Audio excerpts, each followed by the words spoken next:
booties for black girl nerds.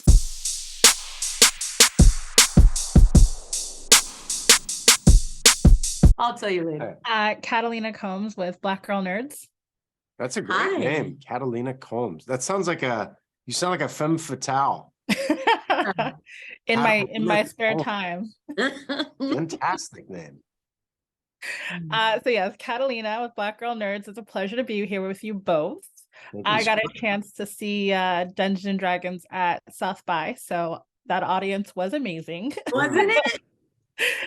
For sure. I'll start with Michelle, if you don't mind. As a woman of color, and how important was it for you to be part of this film and get a chance to talk about your history with D&D and kind of break down those stereotypes? You know what? I think it's just a thing, you know. I got the body, and then I got the place of birth, and then I got the parents, and then my life kind of breaks what it breaks by default. But I never really think about it anymore, you know what I mean? It's like I've always just kind of gone my own path and followed my heart, and wherever that took me, I kind of became a poster child for it because of what I do for a living. But at the end of the day, I don't really, you know, put much mind to the race of me unless somebody else does. Then, you know, we fighting. It's like, oh, you're here because of this stereotype or whatever, and I'm like, oh, that's narrow-minded of you. Like, let me change your perspective or quit. Yeah. You know, but I've never run into those types of situations as much lately. I think times have changed profusely since I've started in the game. So, I mean, like when we did our first Fast and Furious, like we're talking about a world where there was no diversity in Hollywood action films. So we were kind of like the first ones to kind of break that ceiling. And then now all of a sudden you can't throw a rock without hitting a franchise that has diversity in it. So I don't really feel like there's any battles in that department for me, you know. Okay. Yeah. And Chris, for you, those singing skills as the bard, was that you actually? And what kind of warm up and kind of practice did you do to get those pitch just right? I didn't prepare at all. So I've listened to my singing. It's not great. He's born with it. I'll admit it. Look, a lot of people had to fight train and this and the that, and I didn't. I showed up and smiled my way and skipped my way and had a great time. He came out of the womb with a lute. Yeah. Yeah. Amazing. Yeah. And so, Chris, what kind of hopeful message do you think this film is trying to send out? And do you think people will embrace it, or what are you hoping people will embrace from it? I think it's really twofold. I mean, firstly, the greatest compliment. Well, I'll start here. I never played Dungeons and Dragons until my nephew, who's a big D&Der, introduced me to it, and I played with my family, and I saw how none of us knew anything about it but him, and we all had a great time, because really what it is just improvisation and acting. And you can't help but have a good time and be creative and be imaginative. So it was a bonding experience. It was communal. We laughed a lot. So, you know, there's a net positive there. I think the best compliment we've received about the film is that somehow it distills the flavor of what it's like to play Dungeons and Dragons. So it has the feeling of that kind of joy and creativity and kind of exuberant chaos, right? And then I think also, too, this is about a bunch of normal, basically people. Yes, they have some powers, but ultimately they're a bunch of kind of failures. They're not doing all that great. And yet they go up against the biggest evil in the world and win the day. So I think it's never a bad idea to show that all of us humans, as flawed and screwed up as we are, and mistakeful and fallible and all of it, there's still hope for us to succeed and do great things. And we've been telling that story over and over and over again in movies and in television and books, and it's not ever a bad thing to rehear the story and, you know, and have a good time when you do it. Amazing. Well, thank you both so much. This has been fun. Thank you very much. Cheers. Bye. Hi, good to see you. Likewise.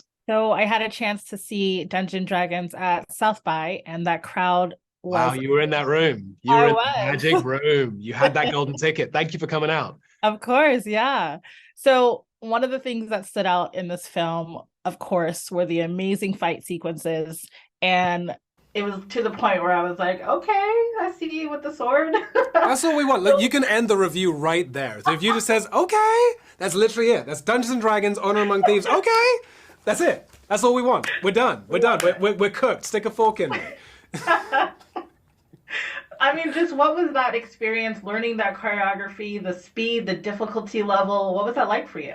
It was a joy. It was really, really fun. They made me kind of sweat for my supper on this one. Every day that I wasn't filming, I was in the stunt tent for kind of 3 or 4 hours. The stunt team would put me through my paces. They'd teach me how to get through these sword sequences, and then they'd teach me again, because you have to hit a certain level of fitness to do this in armor and with the cape and in the boots and all the weight, do all the kind of wire work, bits of flying. And so it was a lot of hard work, but luckily I enjoy hard work.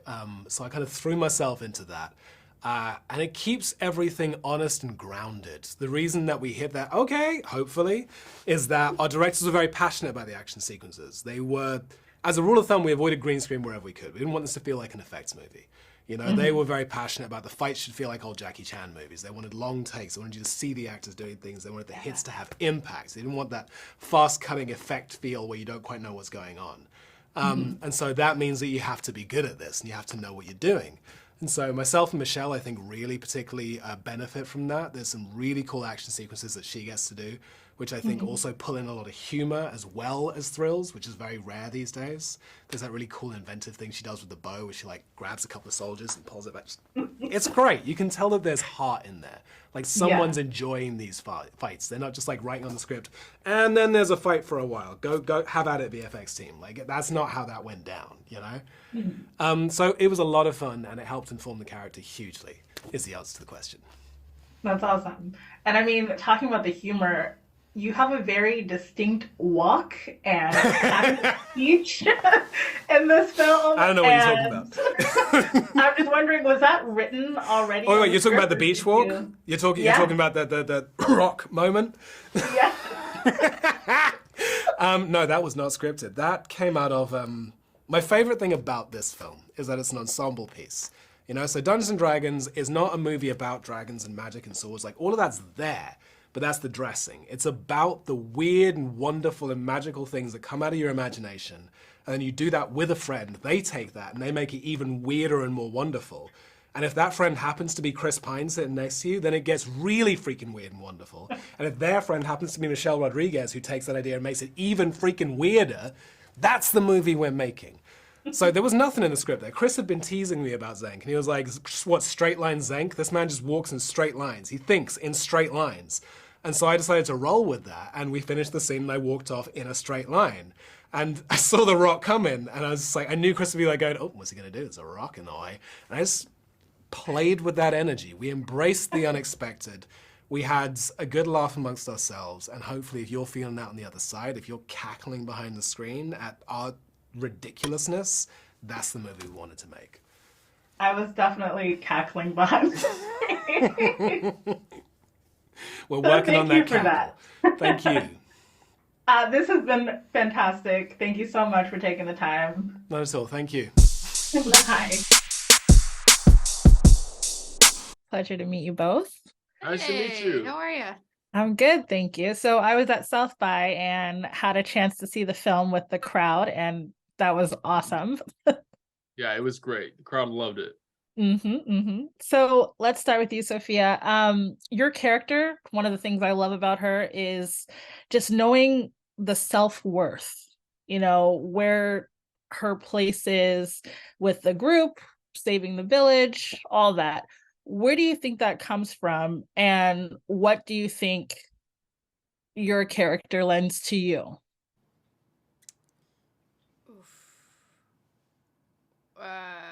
Sorry, the first part of the question was, why is she who Where she does is? her self-worth come from? I think she has to have a bit of that self-worth. I mean, when she got, abandoned by her parents and everything, and so everything she's built for, she built for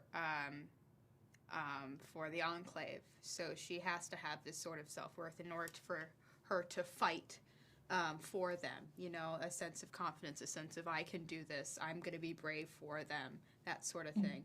But actually, I don't really think she thinks about herself that much, at least not until she meets these really selfish people who, well, I mean, not selfish, but they think more about themselves, you know what I mean? And she finds a way of actually kind of having more self-worth throughout the film. I think more of like thinking for herself than other than mostly just for other people. And I think that's cool. And what do you think your character has really taught you about yourself? And I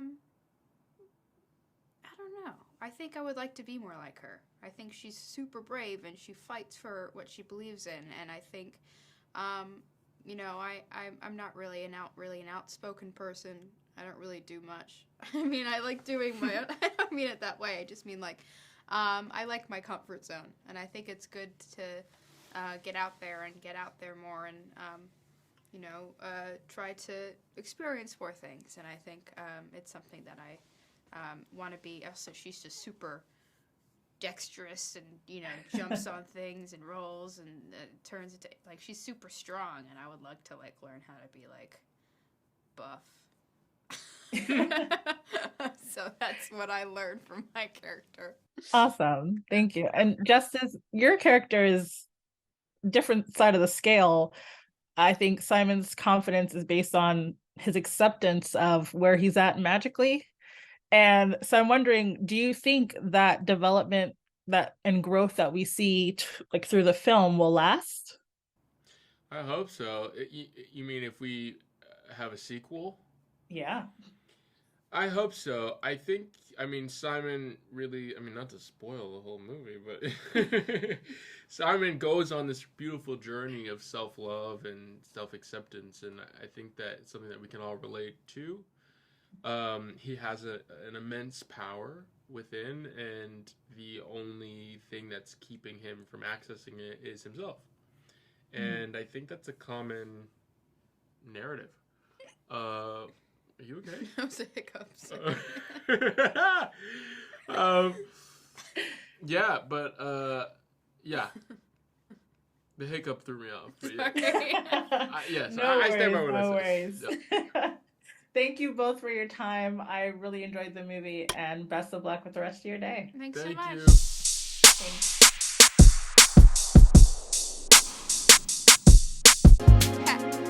Better shake your booties for black girl nerves. Better shake your booties for black girl nerves.